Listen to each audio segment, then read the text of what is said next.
mohon kepada pihak Kapolri, mohon kepada Polri, tolong amankan perempuan yang ini, perempuan biadab.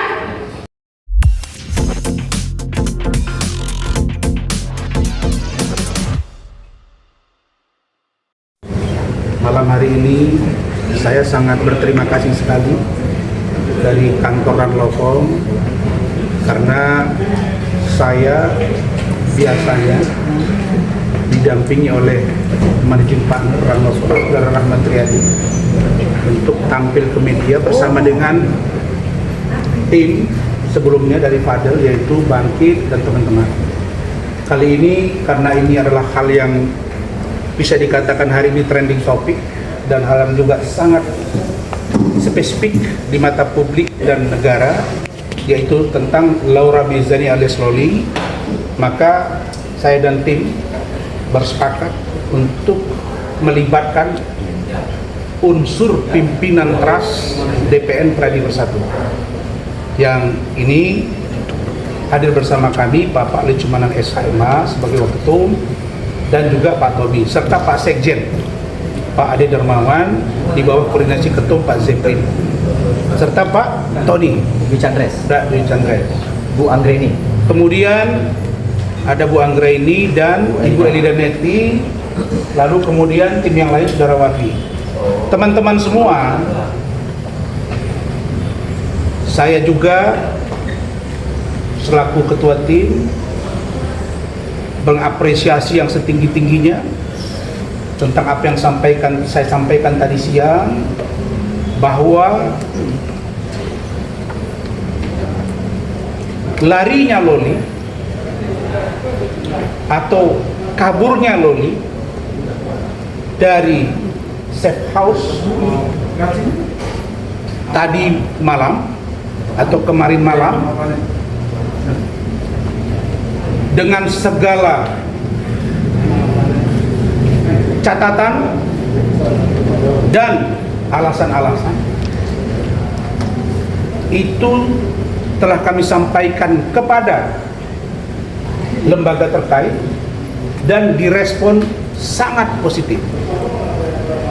Bahkan saya tidak menyangka, tidak menduga ada Pak Lecumanan, ada Bung Rahmat itu menyaksikan sendiri bahwa hari ini bukan saja PPA unit Polres Metro Jakarta Selatan, bukan saja PPA di unit Polda Metro Jaya, tapi PPA tingkat di PPA Bareskrim Mabes Polri. Jadi dari unsur kepolisian hari ini turun ke 3 instansi ini dengan tingkatan-tingkatan. Gitu ya Pak Lecu ya? Iya. Saya appreciate. Kenapa? Karena itulah yang kami harapkan. Yang kedua, Bapak Deputi Perlindungan Anak Kementerian PPA Republik Indonesia, Pak Nahar, telah mengutus secara khusus Ibu Lani selaku asisten Deputi Perlindungan Khusus Anak untuk turun memantau kasus ini. Begitu juga dengan Komisi Perlindungan Anak Indonesia KPAI juga sudah turun, ditambah dengan perwakilan UPT atau safe house sendiri. Apa itu? Bahwa kita sepakat Loli tidak lagi ditempatkan di safe house, karena safe house dengan segala catatannya dianggap tidak tepat saat ini, dan kita tidak juga bisa menuduh apa yang disampaikan Loli itu benar, tapi setidaknya menjadi pertimbangan bagi kami demi keselamatan Loli sebagai anak dan yang harus ditanggungjawabkan negara sampai dia berumur 18 tahun, yaitu 4 bulan dari sekarang. Nah, karena itu untuk kali ini saya terima kasih kepada negara yang telah hadir menangani kasus ini. Pertanyaannya, di manakah Loli akan berada. Loli akan berada di satu tempat yang tidak bisa diintervensi oleh siapapun, termasuk Nikita Mirzani. Dan permintaan Loli bahwa dia tidak mau bertemu dengan ibunya atau Nikita Mirzani juga dikabulkan oleh lembaga dan institusi terkait yang telah rapat pada hari ini, termasuk Polres Jakarta Selatan. Jadi setelah nanti di sana, saya sebagai perwakilan dari Loli yang diminta oleh Loli, maka akan ada ruang bagi saya dan keluarga untuk melihat dia secara berkala dan akan menanyakan perkembangannya. Dan tempat dimaksud amat sangat baik, kompeten, dan sangat aman. Nah, di mana tempatnya saya tidak bisa ungkap karena itu adalah pertimbangan khusus dari lembaga. Saya terima kasih. Nah, tentang Nikita Mirzani yang telah menganiaya saya tidak mungkin berdiam diri. Saya telah membentuk tim dan menunjuk Pak Lecumanan sebagai ketua, dibantu wakil ketua Saudara Abdul Hadi, dibantu Bung Tommy, Pak Bu Ida dan teman-teman serta Rahmat untuk memproses kasus ini, karena saya merasa bahwa apa yang dilakukan ini sangat tidak pantas dan saya membela anaknya yang telah diurus oleh negara berbulan-bulan. Untuk itu sikap yang tegas dan bagaimana strategi ke depan terkait dengan Nikita Mirzani ini, saya persilakan kepada Pak Lecu untuk menyampaikan. Baik, saya Pradi Bersatu ya, dari Pradi Bersatu ya, di mana Bang Rasman itu adalah kader kami ya. Ini hari ya, saya mau tunjukkan sama Indonesia, seluruh Indonesia, ini Bang Rasman ini bela orang benar. Kenapa sampai Loli itu bisa lari dari safe house? Berarti kan sudah sangat terancam. Artinya tidak nyaman lagi sampai dia kabur nyarinya Bang Rasman. Dan Bang Rasman tuh hadir itu untuk bela dia. Jadi untuk Nikita ya, mohon maaf ya Nikita ya. Ini kamu yang melakukan pemukulan terhadap Bang Rasman ya, kamu akan tunggu tanggal mainnya. Ya, kita akan diperiksa di Polres Jakarta Selatan hari Senin. Oke? Saksi pelapor kita periksa, korban semua kita periksa ya. Kau tunggu ya Nikita, panggilan dari Polres Jakarta Selatan. Saya pastikan pasal 351 akan mengancammu. Oke? Itu dari saya. Oke? Kemudian Bung Tommy ada pesan lanjutan? Ya, kalau kita lihat ya dari kronologi ceritanya Bang Rasman ya, ini kan bentuk dari penganiayaan ya. Penganiayaan ini kan unsur-unsurnya sudah jelas. Jadi artinya kasus ini dikawal oleh semua ya, netizen dan semua rakyat Indonesia melihat ini. Tentunya kalau kita lihat di sini unsur yang sudah masuk seperti ini, harusnya kita mengawal kasus ini sampai dengan proses terakhir ya, artinya proses tersangka nanti ya. Ini kita akan kawal kasusnya Bang Rasman ini karena nggak ada ruang lagi bagi orang yang menganiaya, menghujat dan menghina ya. Itu yang terpenting. Baik, silakan Bung Rahmat sebelum ke Bu Ida. Oke, baik teman-teman media, terima kasih banyak sudah mengikuti perkara ini dari tadi malam. Luar biasa sekali, hampir 24 jam teman-teman standby di Polres Jakarta Selatan. Pertama, saya mau menyampaikan informasi dulu sedikit tentang tadi ada perbincangan kami sedikit dengan saudara Loli atau LM. Seperti yang Pak Rasman tadi sampaikan, bahwa tidak ada skenario apapun dari Ran Lofom, apalagi dari Pak Rasman secara pribadi terkait dengan kaburnya saudara Loli. Dan itu tadi Loli sampaikan secara terang kepada saya. Kemudian saya tadi sempat bercanda dengan Loli, oleh karena Loli mengatakan, pertama saya menyampaikan bahwa Loli, kalau seandainya kamu akan dibawa kembali ke safe house, gimana kira-kira? Loli menyatakan di situ, Om, saya tidak mau lagi di safe house karena saya di dalam safe house itu disamakan atau disatukan dengan ODGJ, anak umur 14 tahun yang mengidap HIV, dan saya sangat takut dengan kondisi itu. Om, kalau seandainya itu terjadi, saya mohon kepada orang Om semuanya, ajukan saja permohonan ke pengadilan agama untuk saya diadopsi. Lalu saya bertanya, siapa kira-kira orang tua yang pengen untuk kamu diterimanya berikutnya di antara semua ini? Loli secara tegas mengatakan, saya mau bersama Pak Rasman. Artinya memang kami tidak ada membuat skenario apapun, tapi ini murni karena kemanusiaan. Tadi malam tidak bisa dihubungi, dia Iya. tidur. Saya tadi malam ada sekitar 20 kali ditelepon oleh Pak Rasman dan tim dari sekitar jam 11:30 sampai dengan pukul 3.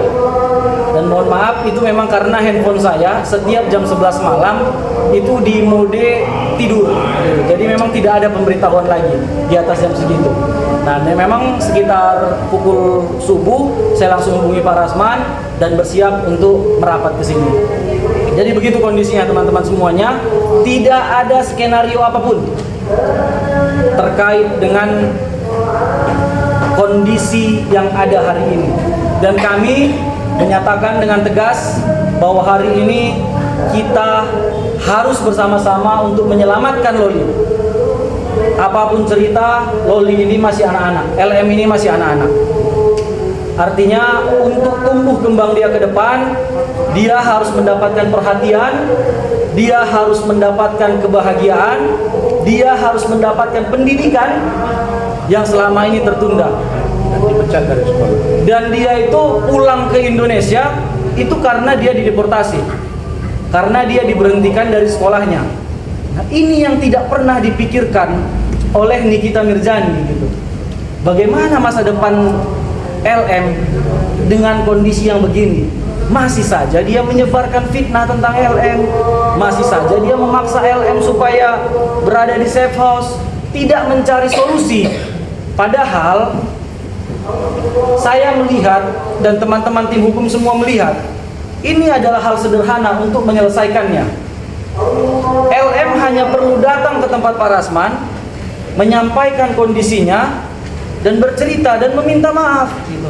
Dan meminta maaf kepada Loli sendiri gitu. Saya pikir ini bisa diselesaikan. Tapi dengan kondisi LM yang tadi NM yang tadi malam sangat arogan. Bahkan saya mendapat informasi dari beberapa teman-teman yang menyatakan bahwa NM hadir ke sini itu dengan membawa pasukan. 3 mobil gitu. Artinya memang sudah ada niatan untuk membuat ribut. Artinya mens reanya sudah ada, Bang. Dan kami meyakini ini memang disengaja untuk memancing Pak Rasman gitu loh. Dia mengetahui bahwa Pak Rasman ini selama ini memang dikenal sebagai sosok yang tegas. Mohon maaf Pak, saya sampaikan agak sedikit temperamen, walaupun sebenarnya tidak begitu. Kalau saya yakin temperamennya tidak ada. Itu karena murni dalam hal melakukan pembelaan hukum terhadap kliennya. Saya pikir siapapun pengacara, ketika kliennya dikriminalisasi, pasti akan bersikap tegas. Pasti emosinya akan menaik gitu. Dan yang disampaikan atau dilakukan Pak Rasman selama ini ya itu gitu. Artinya Pak Rasman adalah orang yang mampu menjaga emosionalnya. Dan itu terbukti tadi malam.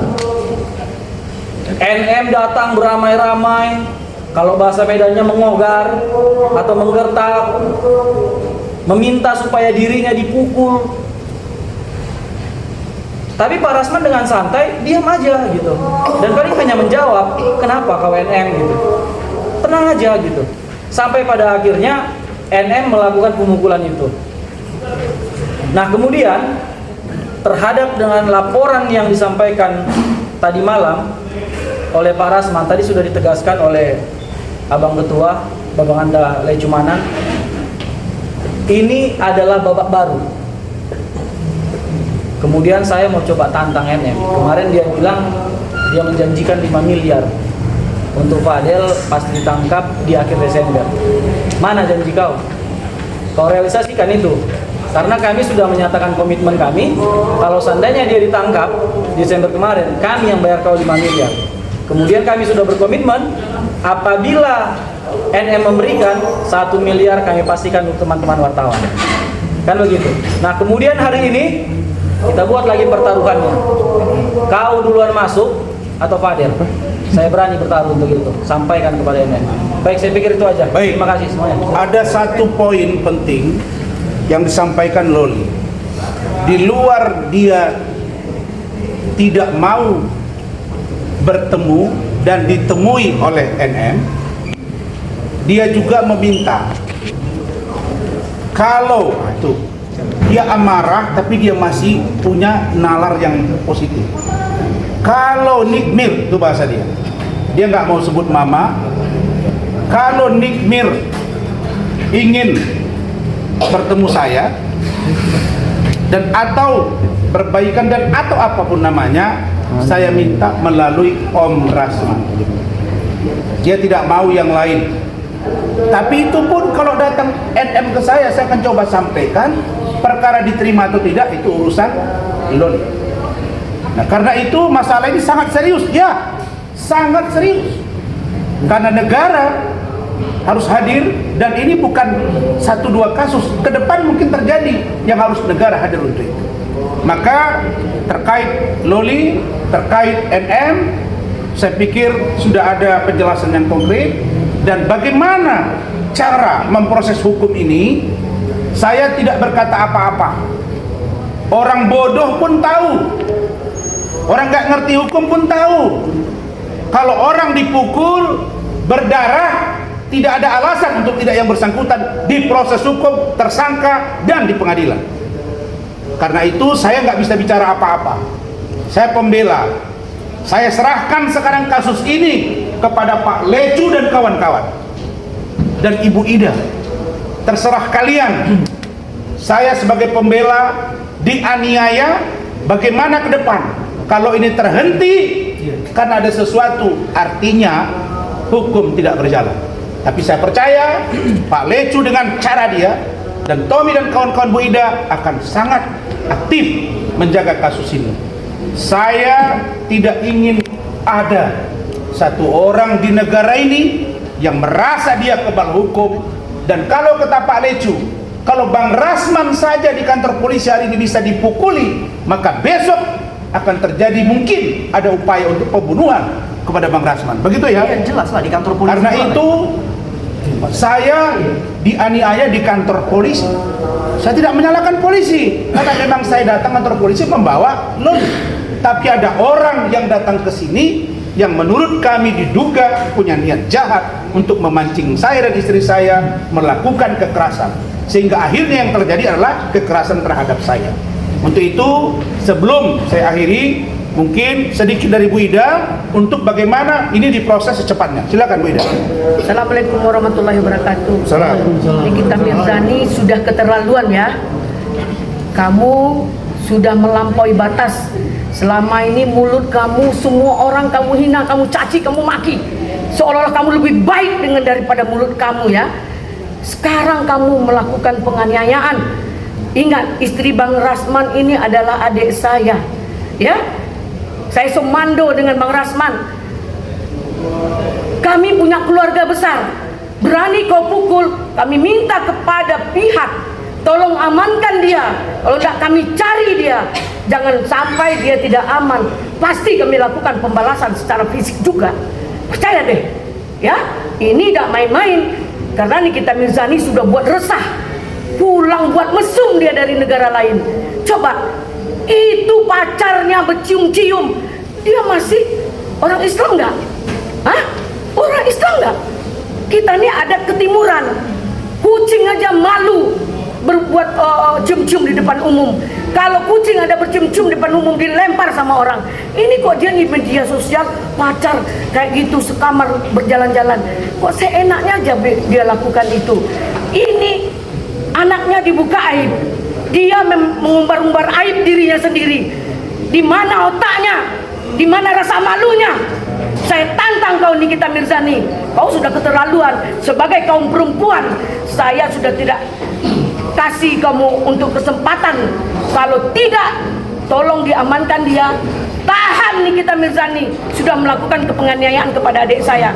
Mukanya pipi adik saya, istri Bang Rasman itu robek loh. Ya, ini Bang Rasman ininya robek loh. Jadi nggak bisa seenaknya, nggak ada yang kebal hukum. Percayalah, saya kaget dan saya stres tadi. Saya ada pertemuan dengan Dir Mabes Polri dan Dir Polda Metro Jaya. Kemudian saya telepon Bang Rasman, ternyata ada kejadian seperti ini. Masya Allah, ini luar biasa. Mohon kepada pihak Kapolri, mohon kepada Polri, tolong amankan perempuan yang ini, perempuan biadab,